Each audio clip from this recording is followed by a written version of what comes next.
Acreditas mesmo que um homem seja capaz de suportar todo o fardo de pecados? Pai, em tuas mãos entrego o meu espírito.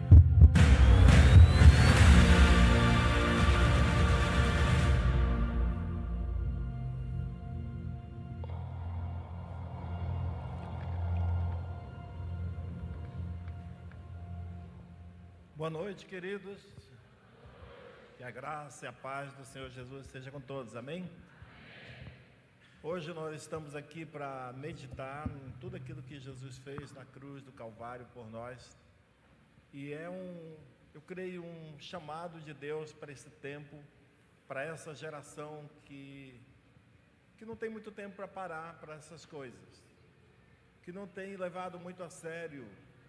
A gente é muito esperto, a gente aprende a ser um religioso e aí parece que está tudo bem e a gente vai vivendo a vida.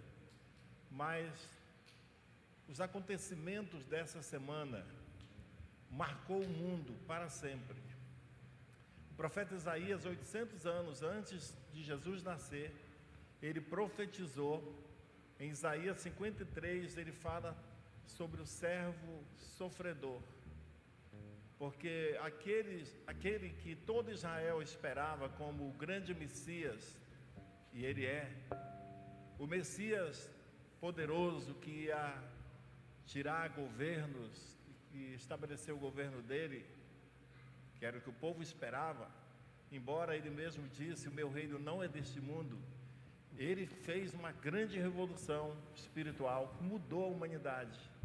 E o profeta Isaías, no capítulo 52, falando sobre ele, Isaías estava como que assim, vibrando, dizendo, ele já vai chegar, e quando ele chegar, vai surpreender todo mundo.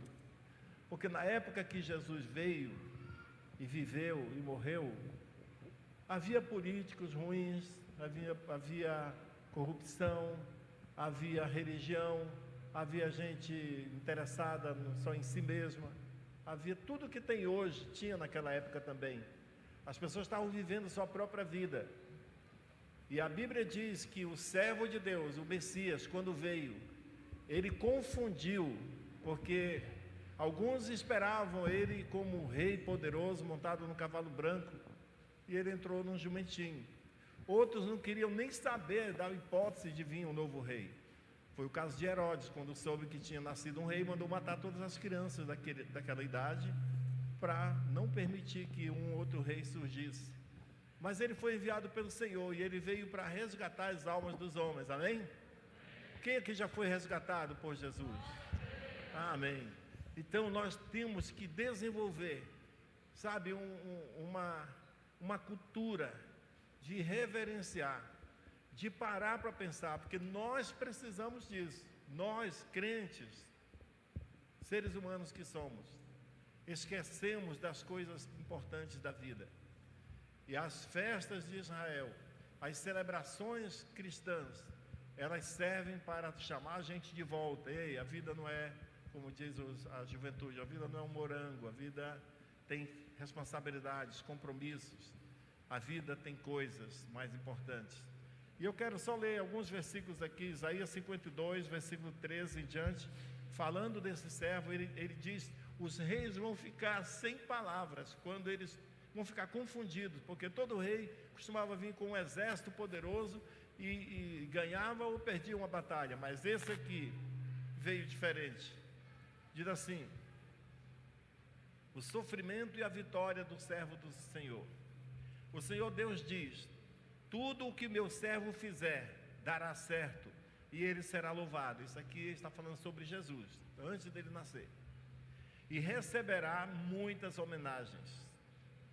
Muitos ficaram horrorizados quando o viram, pois ele estava tão desfigurado que nem parecia um ser humano. Mas agora, muitos povos ficarão admirados quando o virem, e muitos reis não saberão o que dizer, pois verão coisas que ninguém havia falado, e entenderão aquilo que nunca tinham ouvido. Então, nós não entendemos todos os mistérios de Deus, mas nós podemos contemplar e reverenciar. Então, eu quero convidar todos vocês para ficarem em pé, e nós vamos entrar na presença de Deus com louvor. Amém? Todos nós aqui devemos louvor a Deus pela nossa salvação, mas também porque Ele é Deus, e principalmente porque Ele é Deus. Pai, recebe o nosso louvor. Meu Deus, que cada pessoa aqui possa tocar teu coração e ser tocado essa noite, em nome de Jesus. Amém. Vamos louvar o Senhor. Aleluia! Jesus é o Filho do Deus vivo, amém? Vamos celebrar Ele nessa noite, com palmas, com júbilo. Aleluia!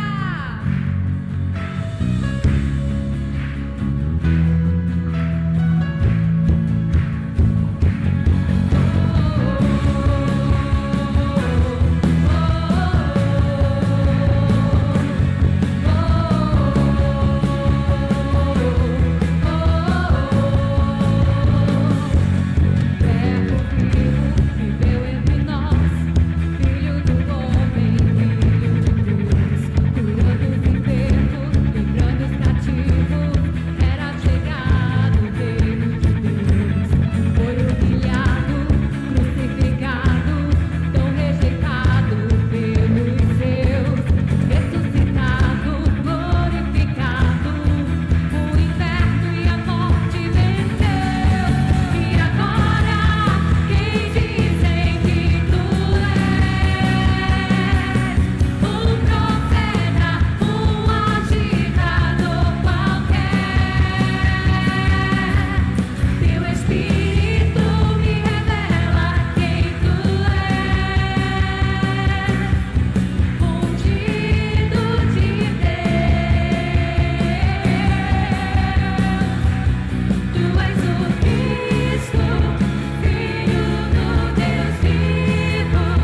Nós te exaltamos, Jesus. Levante suas mãos nessa noite, em adoração e agradecimento ao nosso Jesus que morreu por nós. Aleluia.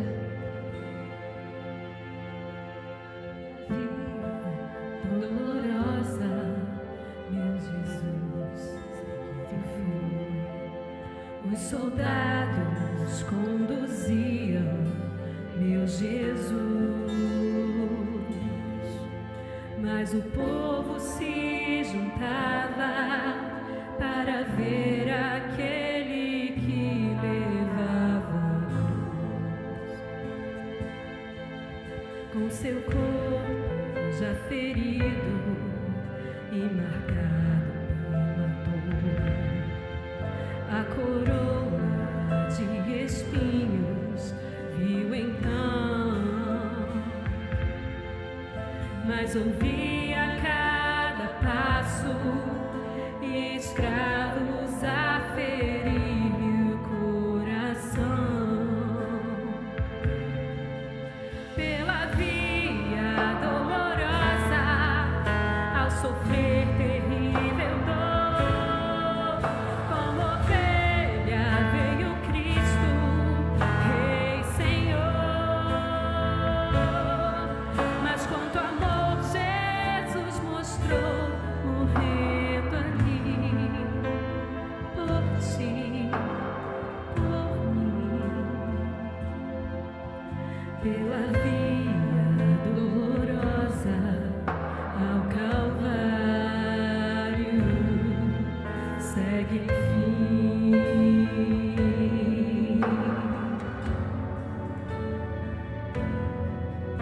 Com seu corpo já ferido e marcado pela dor, a coroa de espinhos viu então,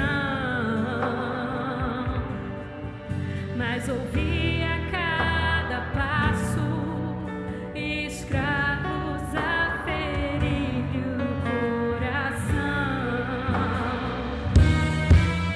Pela via dolorosa, ao sofrer terrível dor, como ovelha veio Cristo, Rei Senhor. Mas quanto amor Jesus mostrou, morrendo ali por ti, por mim. Pela via dolorosa ao Calvário, segue enfim. Seu sangue, porém, a muitos também iria remir a Jerusalém. Pela via dolorosa, ao sofrer terrível dor, como ovelha veio Cristo, Rei Senhor. Mas quanto amor Jesus mostrou, morrendo ali por ti, por mim. Pela via dolorosa ao Calvário, segue enfim.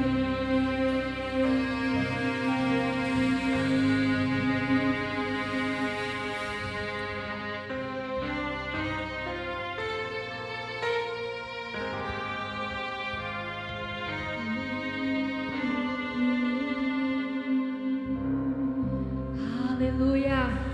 Jesus morreu por amor a mim e por ti. Jesus morreu para nos salvar, para nos dar perdão. Ele merece toda a honra e toda a glória. Nós não merecíamos nada, mas Ele morreu para nos dar vida. E Ele é santo, santo, santo. Aleluia. Declare que Ele é santo nessa noite.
sabia que Deus é capaz de reconhecer a voz de cada um?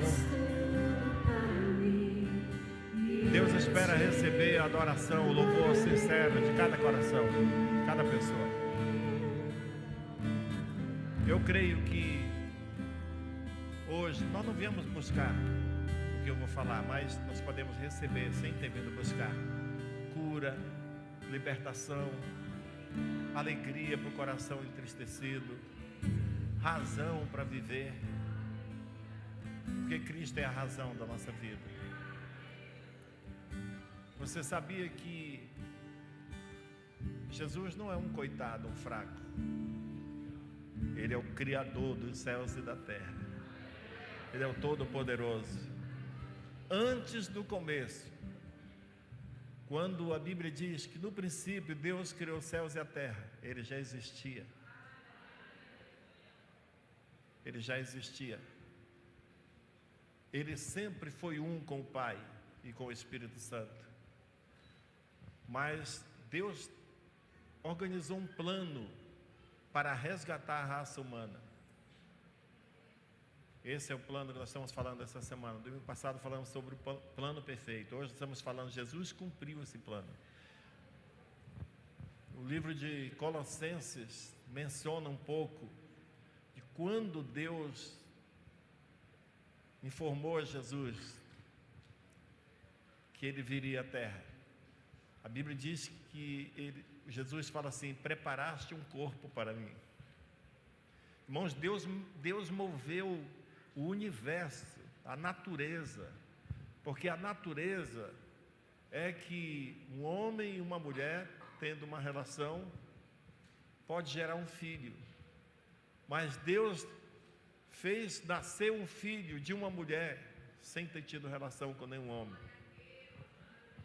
gerado pelo Espírito Santo. Deus moveu os céus e confundiu Satanás, porque Satanás pensou que tinha conquistado, tinha ganhado a vitória do mundo, porque o mundo estava condenado, estava escravizado pelo pecado. Mas a semente da mulher que nasceu para vencer e para esmagar a cabeça de Satanás, entregou sua vida por nós e conquistou a nossa salvação. O nosso direito de hoje está diante dele. Por isso eu queria convidar você para se curvar assim e dizer: obrigado, Senhor. É uma honra ter sido resgatado pelo Senhor. Por isso nós precisamos sintonizar nosso coração com o Senhor. Nós não podemos deixar de lembrar das coisas importantes, porque disso depende a nossa vida. Eu queria convidar você para, nesse momento, sentar. Nós não vamos ter nenhuma apresentação artística, nós não vamos ter nenhum grande teatro da Páscoa hoje, da ressurreição, da morte,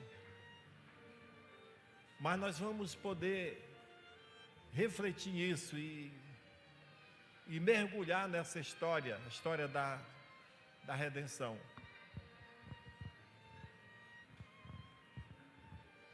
O primeiro de tudo é que ainda hoje todas as pessoas do mundo não terão outro caminho para ser salvo a não ser por receber Jesus como Senhor e Salvador da sua vida.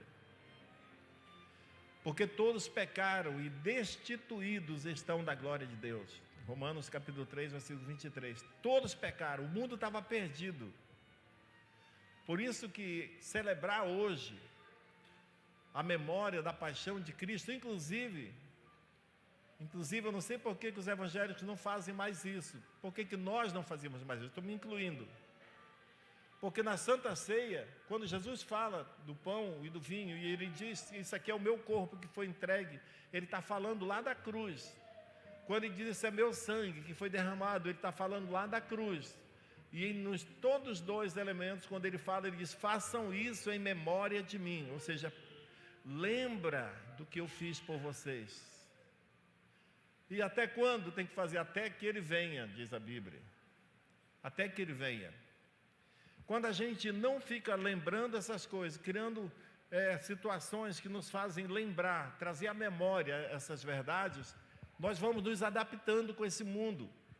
Hoje em dia nós gastamos mais tempo com celular, com tanta coisa relacionada à internet, do que com as coisas que são importantes, com estudo mesmo, para melhorar de vida, com leitura da Bíblia, com meditação, para buscar a Deus e ter uma vida diferente. Mas Deus sabia que o ser humano é assim, por isso Ele estabeleceu esses princípios da memória, da celebração. Então, antes da gente continuar, eu gostaria de fazer aquilo para o que eu pensei, Deus me deu esse pensamento de fazer. O objetivo dessa reunião hoje é convidar a gente, inclusive eu, para meditar nos nossos pecados, nas nossas falhas. É para a gente baixar a cabeça aqui, ninguém falar com ninguém, ninguém ligar, olhar para o celular. Baixar nossa cabeça e começar a pensar no que Cristo fez na cruz para nós. Será que nós estamos fazendo valer a pena na nossa vida? Então, o que você deve pensar agora? Primeiramente, Senhor, Tu és maravilhoso, tremendo, não sou merecedor da salvação, o Senhor me deu de graça, eu me rendo. Primeira, principal coisa, eu me rendo a Ti, eu estou entregue. Esse deve ser o primeiro pensamento que nós devemos ter. Eu me rendo ao Senhor, não tenho nada para achar, não tenho nada para pensar, o Senhor é a única razão da minha vida. E depois disso, Senhor, mesmo sabendo desse tão grande amor, desse tão grande sacrifício que Jesus fez na cruz para nos salvar, nós ainda temos falhado tanto, não é verdade? Eu queria saber se tem alguém aqui que nunca falhou mais depois que converteu, que eu ia convidar você para assumir meu lugar aqui, porque eu tenho falhado. Então, irmãos, de coração, o meu desejo é que hoje nenhuma pessoa saia daqui sem refletir no que eu devo melhorar agora que eu sou crente, agora que eu sigo Jesus, agora que eu tive meus pecados perdoados. Talvez é parar de trair minha esposa, talvez é parar de olhar pornografia, parar de ser desonesto, encerrar toda injustiça, estou tratando alguém com injustiça, encerrar toda fofoca, deixar de ser maledicente. Sabe o que é um maledicente? É o que sempre está vendo erro nos outros e falando para outras pessoas, gosta de falar coisas negativas, ele gosta de ser o primeiro a dar a má notícia. Irmãos, isso é coisa tão leve diante de tudo que Jesus levou na cruz. Nós vamos daqui a pouco ler sobre a crucificação de Jesus, para nossa memória, para nós reverenciarmos. Mas agora eu gostaria de tirar alguns momentos de silêncio, para cada um de nós refletirmos. E se alguém não aguentar o peso e disser, eu quero ir lá na frente, publicamente pedir perdão de algum erro que eu tenho cometido, que eu tenho vivido nele, e eu já falei tantas vezes que deixaria, nunca deixei, nunca consegui, mas agora eu vou expor publicamente, pedindo perdão a Deus, pedindo perdão da igreja. Quem sabe esse choque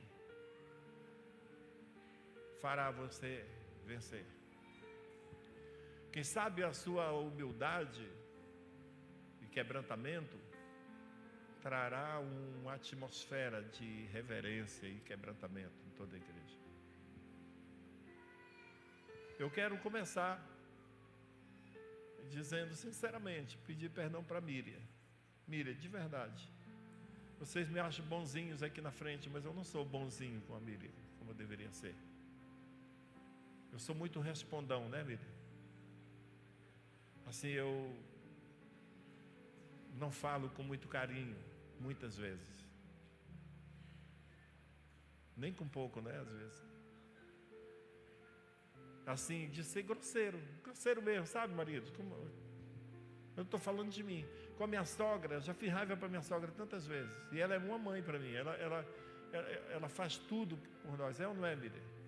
Eu te peço perdão, Raimundo, de verdade. Eu quero melhorar a partir de hoje. Eu estou com vergonha de Deus, sabe, irmão, de sabendo todas essas verdades, e eu continuar assim, não controlando minhas emoções às vezes. Então eu peço perdão de verdade, e de qualquer pessoa. O Judá está por aqui. Judá, me perdoa às vezes que eu fui duro, grosseiro com você. E qualquer pessoa daqui da igreja, que trabalha aqui na igreja, ou que só é membro da igreja, de verdade eu peço perdão e peço misericórdia. Ore por mim, porque eu quero ser uma pessoa mais exemplar, para honrar o nome de Deus. E com isso a gente tem benefícios também, tanto vocês como nós, né? Então eu queria pedir para você agora, vamos baixar nossas cabeças por alguns momentos e cada um faz sua confissão. Você não precisa falar aqui na frente e nem falar para a pessoa, você fala para Deus. Deus perdoa quando há sinceridade, mas você está na casa do seu pai, você terá a liberdade de vir aqui na frente, e se quiser, e pedir perdão. Esse é um momento de reflexão. Vamos só de pedido de perdão, só de humilhação diante de Deus.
Senhor, sonda meu coração, vê se há em mim algum caminho mau, até aquilo que eu não sei que eu faço de mal, o Senhor sabe.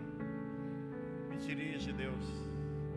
Eu acredito na sinceridade de cada um de vocês que estão hoje clamando diante de Deus. Tem misericórdia, Senhor, de todos nós nessa noite.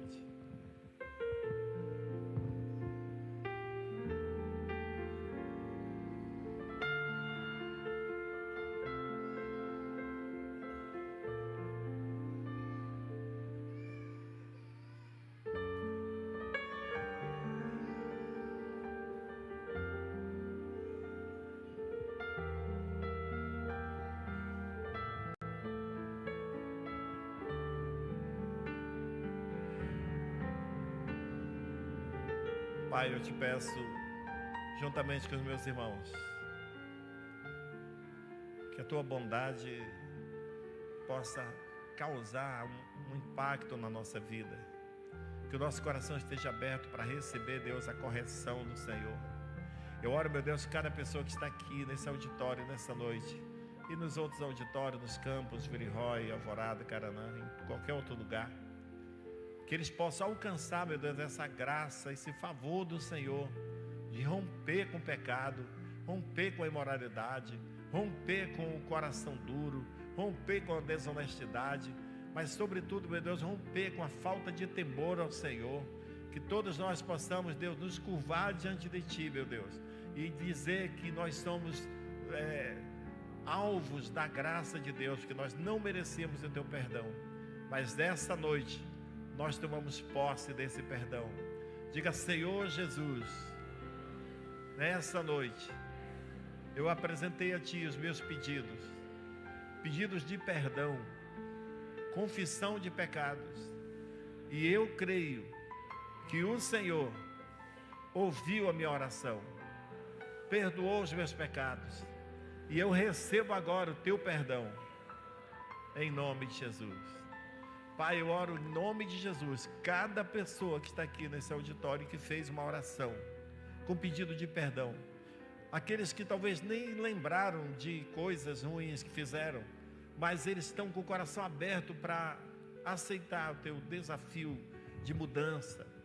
Eu oro, meu Deus, que cada um seja agraciado hoje com uma força sobrenatural que vem do céu, para que eles possam vencer todos os pecados e lutas da vida e continuar firme até a volta do Senhor Jesus. Amém, amém, amém. Eu creio que hoje pessoas estão sendo curadas aqui, porque há a cura quando há confissão. Eu creio que pessoas estão sendo curadas do seu emocional, porque a culpa causa angústia na alma, e uma alma ferida adoece todo o corpo, e adoece todo o corpo literalmente, porque os demais irmãos acabam também padecendo, porque quando nós estamos doentes, nós afetamos o corpo todo. Nós somos um só corpo, o corpo de Cristo. Mas hoje eu declaro cura em nome de Jesus, amém? Amém. Eu quero agora ler alguns textos aqui. Como eu falei, eu nem quis trazer uma pregação, falar alguma coisa. Eu quis trazer os irmãos para essa reflexão, para a gente sair daqui com o nosso pensamento voltado para o que aconteceu relacionado à cruz. Porque é isso que vai fazer a gente ir para casa refletindo nessa palavra, nesse sacrifício de Jesus, e causar temor a Deus na nossa vida. Naquela sexta-feira, dia 14 de Nisan do ano 33, Jesus viveu a experiência mais dolorosa que nenhum outro ser humano seria capaz de suportar. Lembro que foi numa quarta-feira. Quarta-feira não, no dia 14. É uma boa cultura você criar um hábito de dia 14. Não estou dizendo para fazer isso. Por muito tempo eu celebrava, quando meus filhos eram pequenos, toda a sua infância, todo dia 14. Nós podíamos estar de férias, muitas vezes viajando, uma vez em Fortaleza, num shopping, nós fizemos nossa ceia lá, dia 14. Porque dia 14 nos traz uma memória importante. Pode ser outra data, mas o que eu estou falando é que você pode fazer uma coisa assim. Você pode se consagrar todo dia, por exemplo. Ou você pode também dizer todo dia 14, eu vou fazer alguma coisa para trazer à memória aquilo que me trouxe salvação, que é a morte e o sacrifício de Jesus. Por que era dia 14? Porque no dia 10, todo Israel tinha que pegar um cordeiro do rebanho para celebrar a Páscoa no Egito. A primeira Páscoa foi no Egito, no ano 1300 a.C. E aquela Páscoa foi celebrada com a morte de um cordeiro. Cada família judia tinha que matar um cordeiro. Só que não era qualquer cordeiro, ele tinha que ser pego no dia 10. A Bíblia fala exatamente. Até hoje os judeus que não são crentes, quem é crente já se libertou, porque a Páscoa nossa dos crentes agora é Jesus, ele é o cordeiro. Mas os judeus que ainda não converteram, eles continuam celebrando a Páscoa, matando o cordeiro. E a ordem que está na Bíblia é no dia 10 do mês de Nisan, que era o mês maio, abril, por aí, sempre cai em lugar diferente, depende do calendário. Mas ele era o mês de Nisan para os judeus. No dia 10 eles tinham que tirar o cordeiro do rebanho, tirar do curral um cordeiro, e ficar com ele em casa até o dia 14, verificando se não tinha nenhum defeito. Porque se tivesse algum defeito, alguma doença, alguma marca, uma mancha, ele não podia servir como cordeiro da Páscoa, porque ele tinha que representar o cordeiro perfeito, que era Jesus que viria. Isso é muito interessante. Então Jesus observava isso também. Só que quando chegou naquele dia 14, irmão, Jesus sabia que o cordeiro da vez seria ele. Por isso foi terrível aquele dia para ele, de muito sofrimento. Ele disse para os discípulos que ele estava ansioso para comer aquela Páscoa, porque ele sabia que ia começar o sofrimento dele logo depois. Então, foi a experiência que mudou a história da humanidade. Para os mais jovens, a história do mundo é contada antes e depois de Cristo. Ele mudou a história da humanidade. Mas ele mudou a história da humanidade também, que antes de Cristo não havia salvação disponível. E só houve salvação disponível depois de Cristo, porque quando ele morreu na cruz, ele pagou o preço. E a gente tem uma mania de pensar assim: eu como evangélico, eu vou falar para algumas pessoas que tem um jeito dela ser salva. Quando a gente fala assim, tem um jeito de ser salva, como se fosse, você terá que desenvolver uma habilidade de encontrar esse jeito, como se fosse uma ciência. Mas a verdade, Jesus disse que o Filho do Homem, falou para os 2 discípulos de Emaús, o Filho do Homem, estava escrito que ele deveria padecer e ser sepultado, ressuscitar no 3º dia, e em seu nome deveria ser pregado arrependimento e salvação para todas as pessoas, em todo o mundo.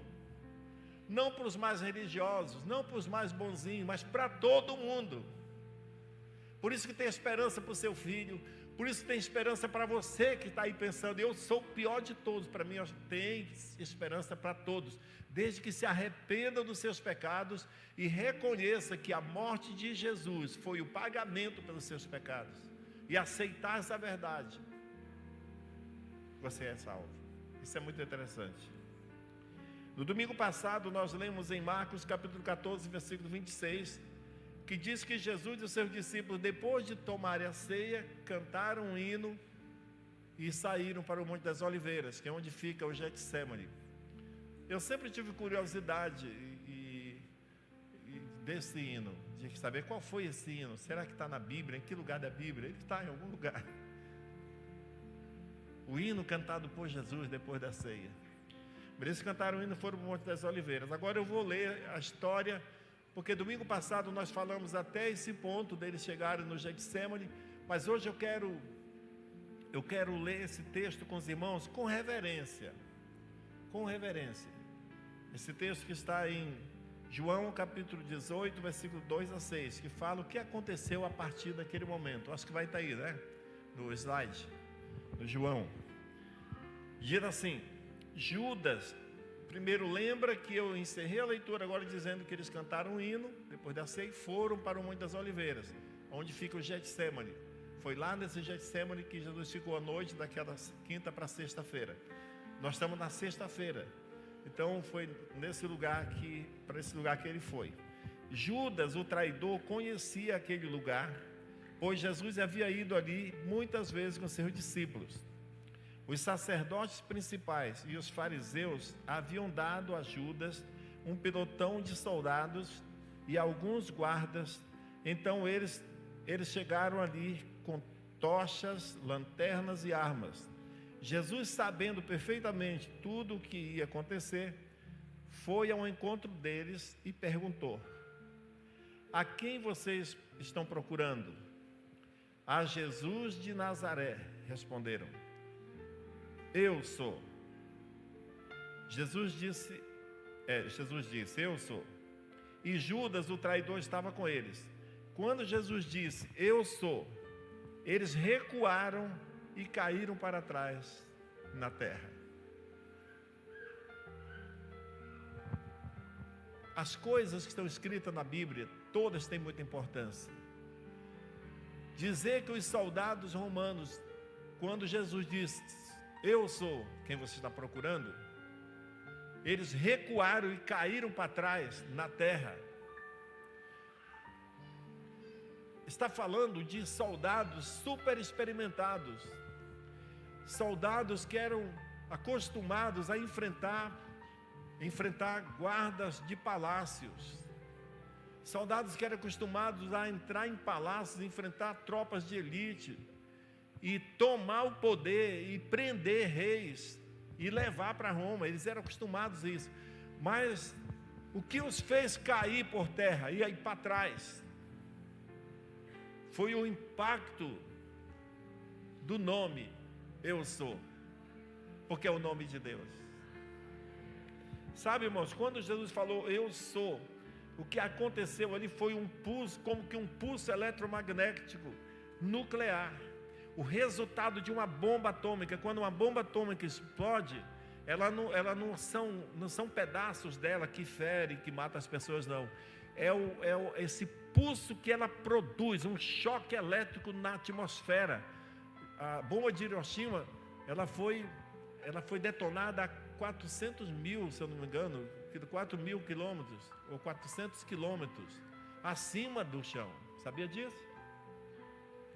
Porque quanto mais longe da Terra ela explode, o maior é o impacto, que se ela explodisse muito baixo, a Terra absorveria muito do impacto. Então eles fizeram calculados para com 400 quilômetros de altura ela explodir, porque aí abrangia tudo, toda aquela cidade. E é um impacto tão terrível. E o que aconteceu naquele dia lá com aqueles soldados foi quando disse, eu sou, esse nome tem um poder extraordinário que jogou eles para trás. A Bíblia diz que eles recuaram e caíram para trás na terra. Isso também era um sinal para eles que ele não era qualquer um. Era um sinal de que Jesus é Deus. E ele cumpriu essa palavra. Quando ele disse, eu sou, ele estava falando para os judeus que estavam ali perto, e nenhum deles teria desculpa de dizer, nós estamos prendendo aqui alguém, eu não sabia quem era, como muitos fazem, né? Fazem todos os seus erros, depois dizem, eu não sabia, eu não posso ser responsabilizado porque só estava cumprindo ordem. Mas ali Jesus deu uma demonstração de quem ele era, o Todo-Poderoso. Então, Jesus não era um coitadinho. Jesus não foi morto porque ele não conseguiu escapar das mãos dos soldados. Não, a Bíblia diz que ele fala, eu mesmo dou a minha vida, ninguém pode tirar a minha vida. Então isso fortalece mais ainda a nossa fé, ao saber que Jesus não foi um acidente, a morte dele não foi que escapou do poder dele e acabaram conseguindo matá-lo. Não, ele disse, ninguém tira a minha vida, eu que estou dando para salvar essas multidões, que inclui a mim e você. Amém? Pode aplaudir, irmãos. Foi um ato tão poderoso. Agora, aquilo que eu falei agora há pouco, antes de começar, que o texto de Isaías 52 diz que os reis vão ver e ficar sem saber o que falar, porque coisa que eles não sabiam, eles iam ver. Um contraste, porque esse Deus tão poderoso, ele se deixou morrer em nosso lugar. A Bíblia diz que ele ficou desfigurado. Era impossível até dizer, mas ele é às vezes eu até entendo aquele ladrão da cruz que falou assim, mas você não disse que é o Messias, Filho de Deus, por que você não desce da cruz e salva a gente também? Para um ser humano que já estava lascado no erro, né? Lá na cruz também.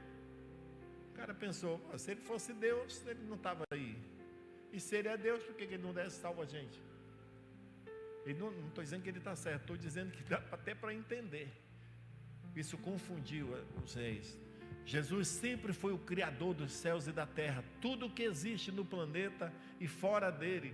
Sabe, a Bíblia diz que ele conta as estrelas e chama cada uma pelo seu nome, e nenhuma falta.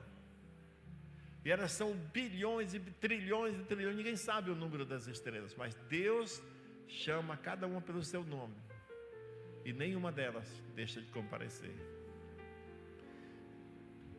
Deus pega a água do oceano e mede na concha da sua mão. Deus determinou que até aqui, mar, é o seu limite. E as ondas vêm grandiosíssimas, quando chegam naquele lugar elas têm que quebrar e voltar, porque Deus disse que é até ali que elas têm que vir. Será que Ele não é capaz de curar essa enfermidade sua? Será que Ele não é capaz de fazer a sua fé levantar de hoje? Será que não está faltando uma decisão nossa, de sermos mais coerentes com essa verdade que é tão poderosa?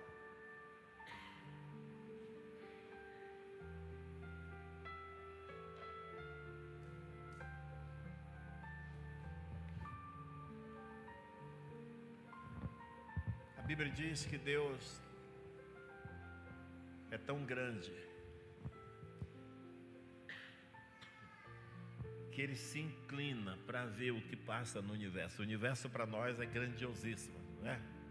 Vai estudar o universo, você vai ver, tem milhões de galáxias, bilhões não sei de quê, e ainda não sei, coisas que a ciência fica inventando para dar uma explicação, porque eles não têm limites para eles não conseguem chegar a um. Mas a Bíblia diz que Deus se abaixa, sim, para poder olhar para o universo. O universo é nada diante dele. A terra é como um grão de areia na balança de Deus. Cale-se diante de Deus todo ser humano. A Bíblia diz que estejam poucas as tuas palavras quando você chegar na presença de Deus. Pare de pensar que você está fazendo algo para Deus e Ele tem que te recompensar. Pare de dizer para Deus, olha Deus, o Senhor tem que fazer isso porque o Senhor prometeu e como se fosse, se eu não cumprir, eu vou dar um jeito em você. Humilhe-se diante de Deus, toda a terra. Mas o nosso Deus é um Deus de amor, capaz de dar a sua vida por nós. Maravilhoso.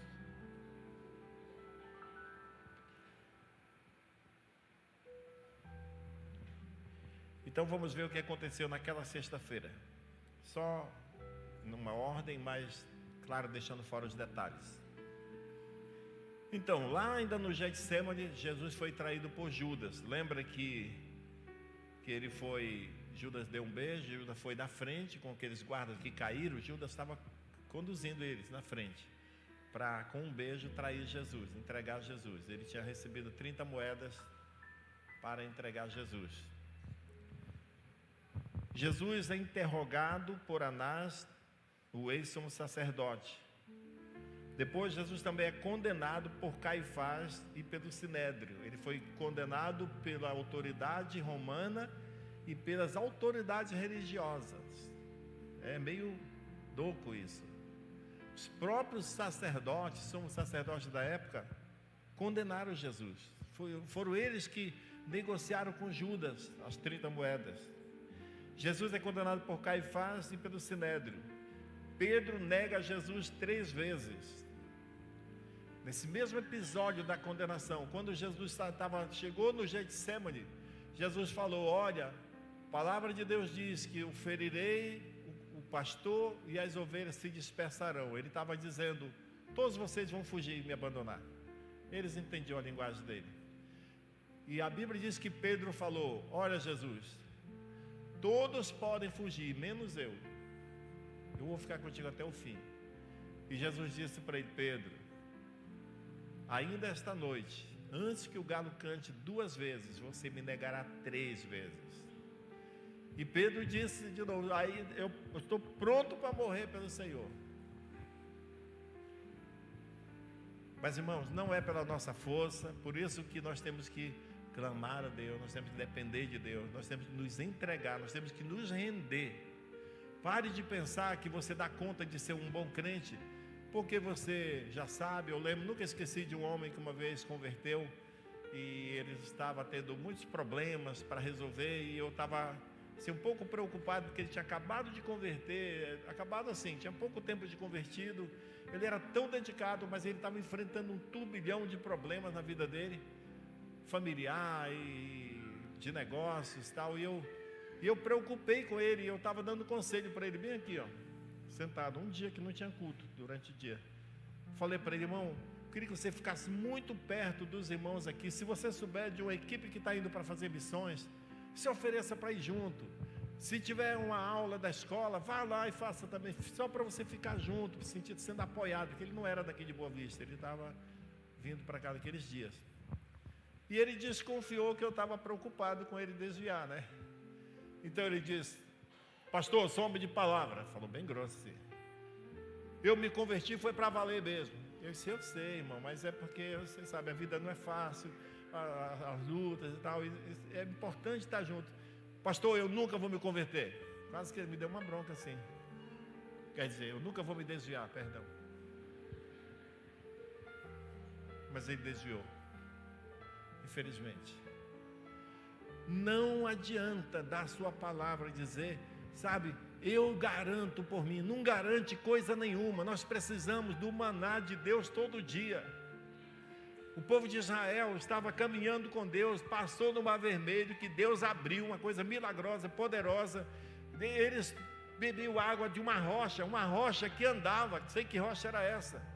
A Bíblia diz que essa rocha seguia eles por 40 anos, eu queria ver. Não queria não, senão eu teria que ser um judeu para estar lá naquela época, né? E era barra pesada. Mas a Bíblia diz que aquela rocha seguia eles no deserto não tem água, mas quando eles precisavam de água, a rocha dava água para eles pegavam água daquela rocha que acompanhava eles, não era uma montanha fixa, era uma pedra que andava.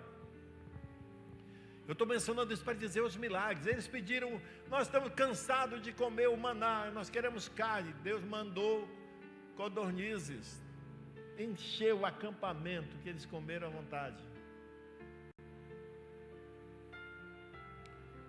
Mas o alimento principal era o maná. Todos os dias eles tinham que buscar, cada um tinha que sair da sua casa e recolher a quantidade certa para aquele dia. Não podia guardar para o dia seguinte, senão estragava. E alguns engraçadinhos, espertinhos, como tem até hoje, pegavam um pouquinho mais escondido e guardavam. Vai que falte amanhã, eles pensavam talvez. E a Bíblia diz que cheirava mal e dava bicho, estragava. Mas na sexta-feira, Deus dizia para eles, pode colher para 2 dias, porque é para não trabalhar no sábado. E eles colhiam e não estragavam. Então era milagre mesmo. Mas a verdade que isso traz para nós é que você e eu precisamos nos alimentar todo dia da palavra de Deus. O que você se alimentou ano passado, você pode ter sido muito dedicado a Jesus ano passado, mas se esse ano você não está sendo, você corre perigo.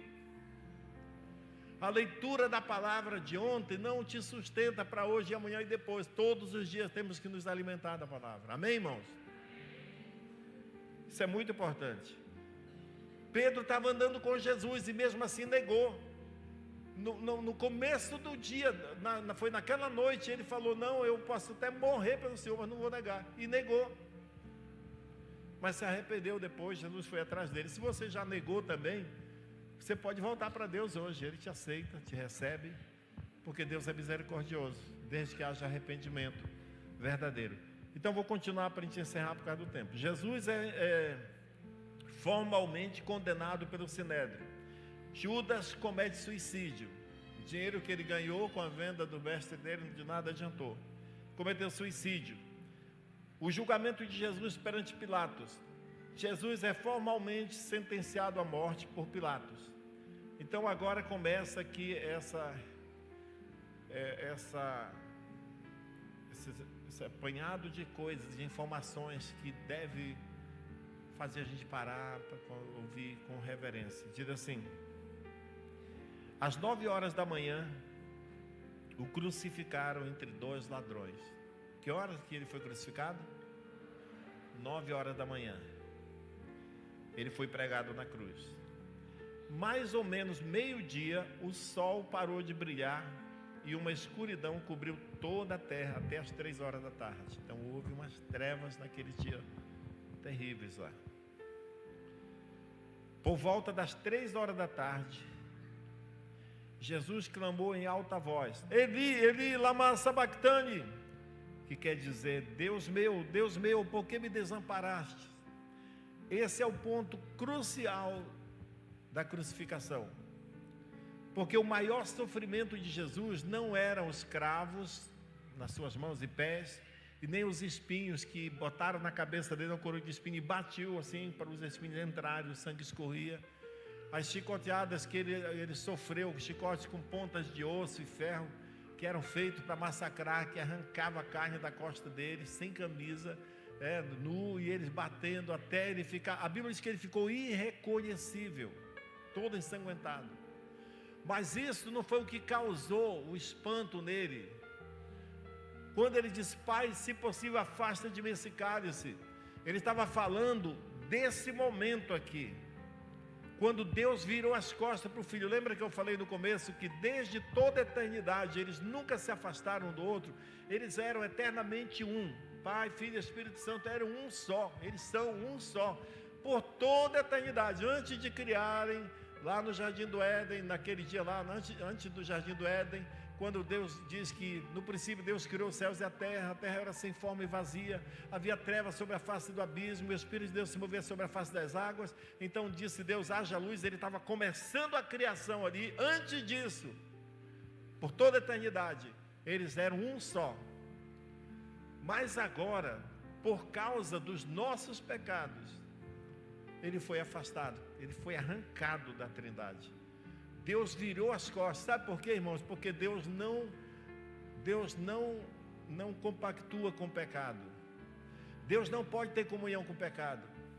Ali estava acontecendo a morte eterna. Sabe o que é a morte eterna? Quando Deus disse lá no Jardim do Éden que o homem ia morrer por causa do seu pecado, ele estava não falando só da morte física, mas era da morte dessa separação, porque nós só somos alguma coisa por causa do sopro que Deus deu nas narinas de Adão, o que passa de um para outro, passava.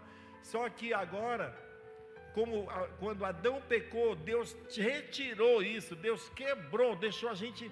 Por isso que o ser humano é capaz de fazer coisas terríveis contra ele mesmo, contra o filho, contra a esposa, contra a mãe.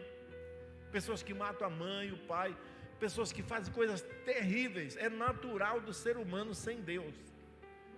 Só que eles iriam ficar sem Deus por toda a eternidade. O destino era o inferno para todos nós.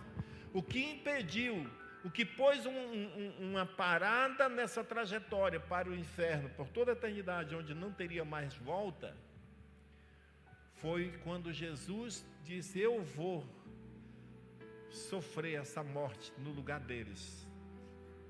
Que era, eu vou ser separado de Deus.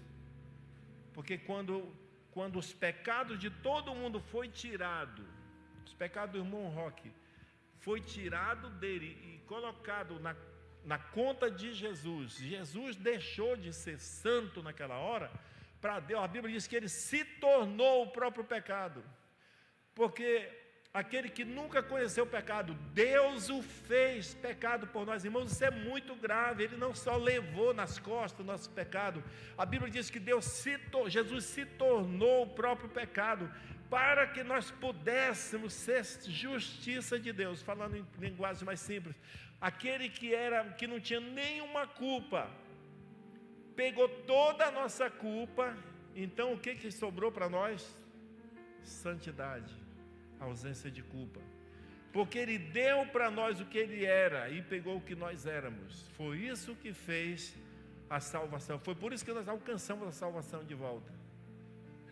E foi por isso que Jesus clamou: meu Deus, porque me desamparaste? Porque naquela hora que ele assumiu a culpa da humanidade, aí Deus virou as costas. Foi a punição de Deus para todo o pecado da humanidade. E Jesus disse: eu estou sofrendo por uma culpa que não é minha. Ou seja, estou sofrendo a culpa de vocês, para vocês ficarem livres. Porque como ele era santo e puro e filho de Deus, ele não tinha acusação, Satanás não podia mantê-lo preso. Ele mesmo pôde voltar depois, pelo poder do Espírito Santo. Deus o resgatou na madrugada de domingo, que nós vamos estar aqui às 5 horas da manhã. Nós vamos estar celebrando a ressurreição, quando Deus visitou aquele túmulo através do Espírito Santo e tirou Jesus de volta e trouxe ele para ser o mesmo Deus que ele sempre foi. Aleluia! Eu amo aquele culto das 5 horas da manhã, porque eu fico imaginando, a Bíblia diz que do domingo, bem cedo, ainda escuro, as mulheres foram para levar alguns perfumes, chegaram lá, tiveram a surpresa, encontraram 2 anjos que disseram: ele não está aqui, ressuscitou. Então elas tiveram a notícia primeiro e foram levar para os discípulos ainda não acreditaram de primeira, sabe? Mas nós que cremos, somos salvos, temos comunhão com Jesus, amém, irmãos? A Ele seja toda a glória para sempre, amém. E olha o que aconteceu, quando Jesus clamou isso: meu Deus, por que me desamparaste? Diz assim que a cortina do santuário se rasgou em 2 partes. A cortina era muito espessa, não sei quanto que era, mas era uma coisa grossa assim, que separava o lugar santo. É como se aqui fosse o lugar santo, lá no templo de Jerusalém, onde as pessoas podiam ficar para oferecer seus sacrifícios e orações. E aqui havia uma cortina que era chamada Santo dos Santos, que só o sumo sacerdote era o sacerdote principal, que era consagrado, cada ano tinha um, depois trocava, havia cargo, não era fixo, mas cada sacerdote, o único sacerdote, o sumo sacerdote daquele ano, podia uma vez por ano entrar no Santo dos Santos, levando sangue de animais, antes de Jesus morrer, para oferecer em sacrifício pelos pecados dos judeus que ficavam lá fora esperando, e eles ficavam orando intensamente, porque se o sacerdote não tivesse purificado, ele morria lá dentro, porque lá estava a arca da aliança, da presença de Deus. Então as pessoas que ficavam lá fora, ficavam assim, ó, mordendo as unhas. Toda a nação de Israel ficava esperando. Hoje o sacerdote acabou de entrar, quanto tempo faz? Olhava no celular, e já está com meia hora.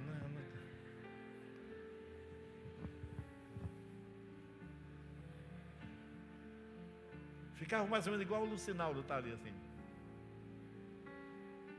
E quando o sacerdote, havia uma corda que eles amarravam na perna do sacerdote, ele entrava com uma corda amarrada e um sininho na veste dele para eles ficarem ouvindo quando ele estava se movimentando, igual cabra, né, com aquele sininho. Ele sabia, ele está vivo, Deus está falando com Deus, vai dar certo. Se porventura demorasse demais e parasse o barulho, e ele não saísse, ninguém podia entrar para tirar ele, porque era um lugar santo, só ele que podia entrar. Se ele tivesse morrido lá dentro, então eles davam um tempo lá, olha, não saiu, não tem câmera para ver, né? Então eles puxavam a corda, arrastavam o velho lá de dentro, mas não podia entrar. Mas quando o povo saía, quando o sacerdote saía, que ele aparecia lá, todo Israel se curvava e dizia: o Senhor é Deus, o Senhor é Deus, porque eles tinham sido perdoados e eles tinham mais um ano agora. Ele aceitou o sacrifício, graças a Deus. Só que hoje, irmãos, eu e você podemos entrar no Santo do Santo a hora que quisermos, pelo seu novo e vivo caminho que Ele abriu, pelo seu sangue, pelo seu corpo. Aleluia! Você vive na melhor geração da sua vida. Você é felizardo, você sabe, você vive aquilo que os profetas só falavam sem entender o que ia ser mesmo. Vocês vivem agora. Jesus disse um dia para os fariseus que, olha, muitos profetas desejaram ver o que vocês estão vendo e não viram. Aqueles profetas que a gente admira, Daniel, Moisés e tantos outros profetas que a gente admira os feitos deles, Elias e tudo mais, eles não tiveram o que vocês têm hoje, o Espírito Santo morando dentro de você e dando condições da gente viver para Cristo. Amém? Então deixa eu concluir aqui. O véu do santuário se rasgou. Depois de dizer isso, o véu do santuário se rasgou em duas partes, de alto a baixo. Então Jesus clamou bem alto: Pai, nas tuas mãos entrego o meu espírito. Depois de dizer isso, ele morreu. Quando o oficial do exército romano viu o que havia acontecido, deu glória a Deus, dizendo: de fato, este homem era inocente. Centurião romano, oficial romano, que estava lá massacrando com a lança, zombando. Quando Jesus morreu, ele falou: esse homem era inocente, era filho de Deus.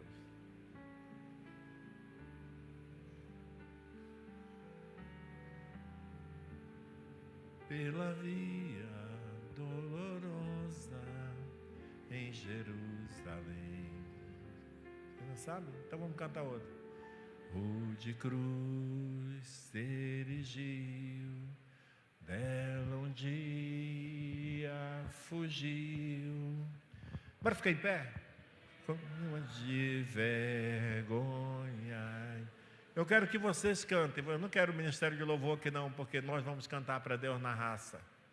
Nós estamos tão empolgados com o que Deus fez para nós, que nós vamos aprender até a cantar agora, amém?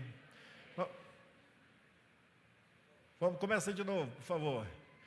O de cruz se erigiu, dela um dia fugiu como emblema de vergonha e dor. Mas contempla esta cruz, porque nela Jesus deu a vida por mim, pecador. Todos! Sim, eu amo mensagem da cruz, até morrer eu a vou proclamar. Levarei eu também minha cruz, até por uma coroa trocar. Desde a glória dos céus, o Cordeiro de Deus ao Calvário humilhante baixou. Essa cruz tem pra mim atrativo sem fim, porque nela Jesus me salvou. Sim, eu amo a mensagem da cruz, até morrer eu a vou proclamar. Levarei eu também minha cruz, até por uma coroa trocar. Nesta cruz padeceu e por mim. Cante de todo o coração, com reverência. Oh Deus, nós somos tão gratos pelo Senhor ter dado a sua vida por nós. Aleluia. Na cruz dela vem graça e luz para minha santificação. Sim, eu amo a mensagem da cruz, até morrer eu a vou proclamar.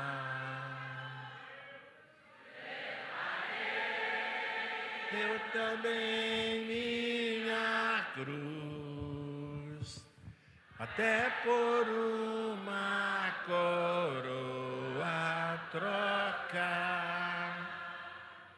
Eu aqui com Jesus, a vergonha da cruz, quero sempre levar e sofrer.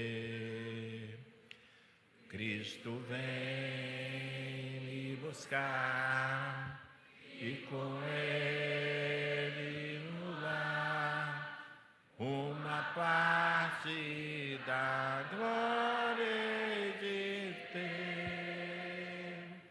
Sim, eu amo a mensagem da cruz, até morrer eu a vou proclamar. Levarei eu também minha cruz, até por uma coroa trocar. Vamos dar um aplauso para Jesus, bem forte. Aleluia, obrigado Deus. Nós te amamos. Nós te amamos. Aleluia. Aleluia. Agora cante só esse coro, suavemente, bem baixinho. Sim, eu amo. Esse é o momento para você entregar sua vida para Jesus. Você que quer, vem aqui na frente. Como está muito cheio aqui, levante a mão, você que quer reconciliar com Deus. Tem uma pessoa ali, ou entregar a vida para Jesus. Outra lá, duas. Tem mais alguém? Você quer fazer isso porque você entendeu que Jesus pagou um alto preço. Juntamente com essas duas pessoas, três, outra lá.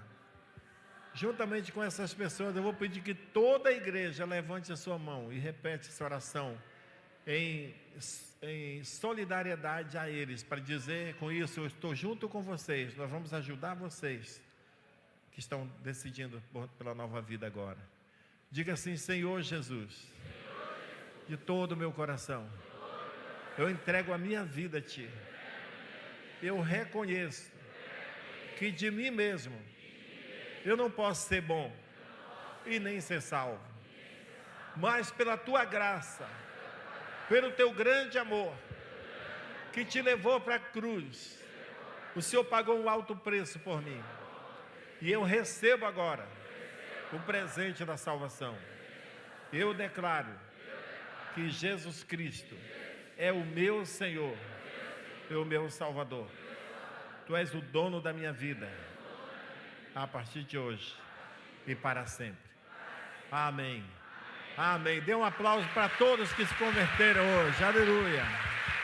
Procure a pessoa ao seu lado e diga: eu me converti, eu quero fazer parte de uma célula.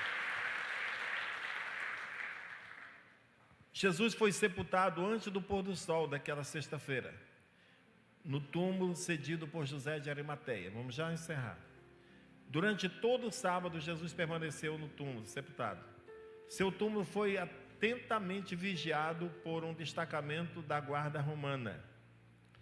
Colossenses capítulo 1, versículo 19 e 22 diz assim: foi do agrado de Deus que nele habitasse toda a plenitude, por meio dele reconciliasse consigo todas as coisas, tanto as que estão na terra quanto as que estão nos céus, estabelecendo a paz pelo seu sangue derramado na cruz. Antes vocês estavam separados de Deus. Antes vocês estavam separados de Deus, e na mente de vocês eram inimigos por causa do mau procedimento de vocês. Mas agora Ele os reconciliou pelo corpo físico de Cristo, mediante a morte, para apresentá-lo diante dele, santos, inculpáveis e sem qualquer acusação. Amém, irmãos? Não deixe o diabo te acusar mais. Não deixe ninguém te acusar. A Bíblia diz que antes sim, vocês eram perdidos como eu e todos nós. Mas por causa do que Deus fez através de Jesus, Ele reconciliou todos nós e apresentou a todos nós como inculpáveis e sem acusação. Aleluia, aleluia. Deus seja louvado. Tinha mais coisa para ler, mas está bom, né, por hoje.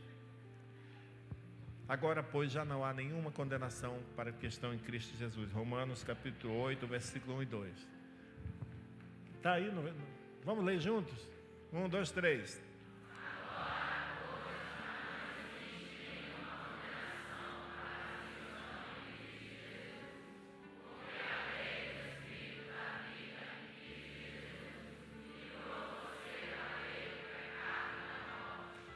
Aleluia!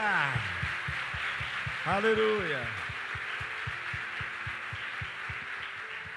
Que a graça e a paz do Senhor Jesus esteja com todos vocês. Que você possa sair daqui hoje com a sua alma livre, leve, e continue nesse espírito de reverência ao Senhor. E domingo às 5 horas da manhã nós estaremos celebrando a Deus aqui. Quem chegar mais cedo vai pegar lugar. Então,